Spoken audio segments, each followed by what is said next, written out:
What the Epstein files say about Bernie Sanders, part 2. There's a link to a Washington Post article that says Bernie Sanders says we're destroying the fabric of America, and it's by a CEO. So the guys in the Epstein files were upset that Bernie Sanders said greedy rich dudes are destroying the moral fabric of America. I think my problem with this is when Bernie said this, he didn't know how right he was. This one is fascinating and perplexing. It's an exchange between Jeffrey Epstein and Paul Krasner, who's a satirist and the founder of the magazine The Realist. They're discussing the movement post-Trump's inauguration, almost describing what resistance to Trump looked like at the time. This is February 2017. They talked about how the people protesting the day after the inauguration were mostly women and children. It was organized, loving resistance. He talked about music like Beyonce, Gaga, and Springsteen, icons like the Republicans with conscience,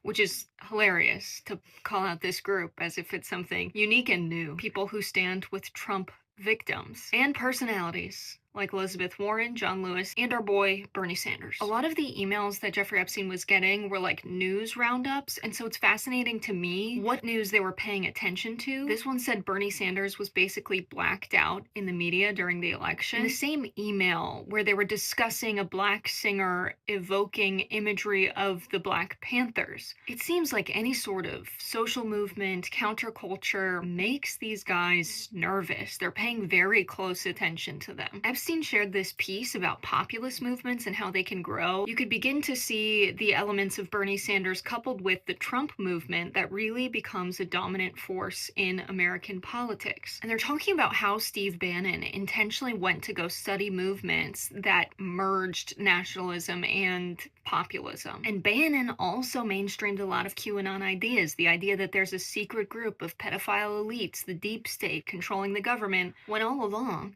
he was boys with Jeffrey Epstein. They tried to conjure up a populist movement in America while being a group of elites trying to pull the puppet strings of our politics, like the opposite of populism. And of course, here's a favorite from Larry Summers. He's doing well, except for the fact that his kids love Bernie Sanders. It's really giving, you might not like this one, but your kids are gonna love it. It actually feels good that these guys were trying to create a populist movement that they could steer and control to their own personal benefit. And now the populists in America are united in their hatred of Epstein and his closest friends. And so as much as they want to try to destroy the moral fabric of America, I think it's beautiful that collectively we're not letting this go. And we're not letting them.